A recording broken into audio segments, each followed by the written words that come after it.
आज 16 फरवरी है और आज संयुक्त किसान मोर्चा की जो है भारत के ग्रामीण बंद करने की कॉल है। तो आइए हम बात करते हैं किसान नेता से जो इस भारत बंद की मांग को लेकर जनपद अमेठी की गैस मंडी के सामने बैठे हुए हैं। बताइए सर, ये क्या है मांगे आपकी? देखिए, जैसा सारा देश और दुनिया जानती है कि किसानों ने अपनी मांगों को लेकर और 3 काले कानूनों के लिए 2019 का जो आंदोलन 2020 में जो आंदोलन चला था, 13 महीने 380 दिन आंदोलन चलने के बाद सरकार ने उत्तर प्रदेश आसन्न चुनाव को देखते हुए किसानों के साथ एक समझौता किया और 3 काले कानून वापस ले लिए। उसमें किसानों की कुछ मांगे थीं। एक तो एमएसपी को लीगल कानूनी गारंटी देना, दूसरा जो किसान शहीद हुए हैं उनको मुआवजा देना, तीसरा जिन किसानों के ऊपर आंदोलन के दौरान मुकदमे कायम किए गए उन मुकदमों को सरकार द्वारा वापस लिया जाए, चौथा जो घायल किसान थे उनको भी मुआवजा दिया जाए। लखीमपुर में जो बर्बर हत्याकांड किसानों के साथ हुआ और उसमें किसान और एक पत्रकार शहीद हुआ, वह गाड़ी अजय कुमार मिश्र केंद्रीय गृह राज्य मंत्री अजय कुमार मिश्र उर्फ टेनी की थी और वो किसानों का हत्यारा आज तक सरकार में है।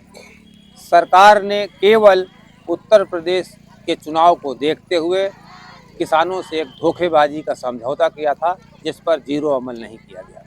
एमएसपी पर कानूनी गारंटी के लिए उसने कोई अमल नहीं किया। अभी आपने देखा कि 5 भारत रत्न दिए गए केंद्र सरकार द्वारा, एक तो चौधरी चरण सिंह को और दूसरा स्वामीनाथन आयोग को। कितना विसंगतिपूर्ण ये फैसला है सरकार का कि मूर्ति बना के इन महापुरुषों को पूजने की तो बात कर रही है लेकिन इनके रास्तों पर अमल करना नहीं चाह रही। स्वामीनाथन आयोग की रिपोर्ट थी कि किसान तब तक समृद्ध नहीं होगा जब तक उसे उत्पादन का पूरा मूल्य नहीं मिलेगा, जब तक उसको लाभांश नहीं मिलेगा।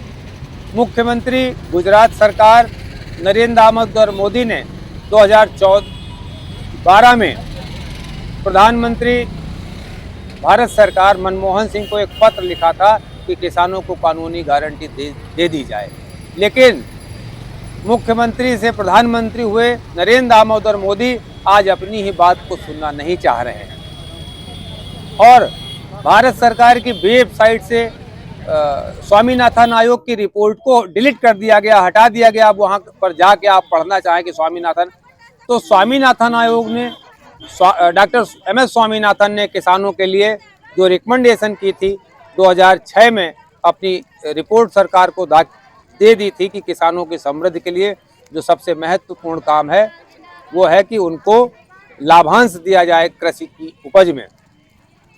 दूसरा, चौधरी चरण सिंह जिनके रग रग में किसान बसते थे, जिनका कहना था कि किसान की एक नज़र अपने खेत में हो और एक नज़र संसद पर हो, उन्होंने भारत रत्न उनको देकर और उनकी आइडियोलॉजी को चकनाचूर कर दिया।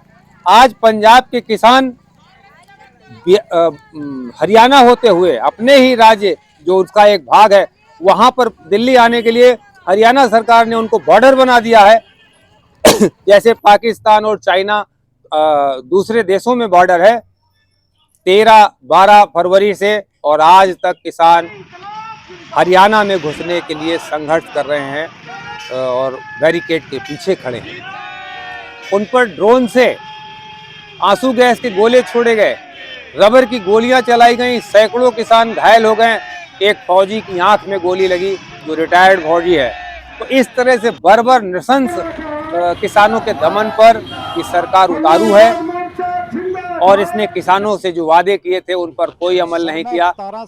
अब इस आंदोलन में तमाम किसान संगठनों के साथ मजदूर संगठन, आशा वर्कर्स, आंगनबाड़ी वर्कर, रसोइयां, इस तरह के तमाम वंचित वो समूह जिनको उनका पारिश्रमिक नहीं मिल रहा है, ठेका मजदूर, सब सम्मिलित हो गए हैं। आज 16 फरवरी के दिन ग्रामीण भारत बंद की संयुक्त किसान मोर्चा की काल है और ये मांग अब हम सरकार के खिलाफ तेज करेंगे और देश में एक बड़ी गोलबंदी होगी कि आने वाली भविष्य में सरकारें वो किसानों के साथ, मजदूरों के साथ और आम जनता के साथ कोई धोखा न कर सके। इंकलाब जिंदाबाद जिंदाबाद जिंदाबाद जीतेंगे जीतेंगे आवाज को